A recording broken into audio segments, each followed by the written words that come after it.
I want to show you how you can quickly clean a blender.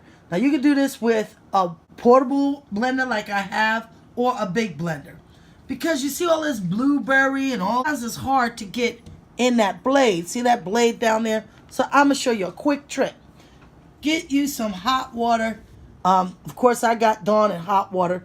You may want to put a dash of baking soda in it if you have a flavor in here and you don't want that flavor to residue. But I'm just going to add this. And I'm going to put the top on and turn it. Let it do a little self-cleaning. Look at that.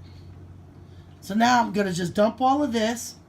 And look how clean it got it. Just a quick trick. We're going to get ahead and see that that water has decayed. And all you got to do is wipe off the outside of this. And I'm good. It's not going to stain.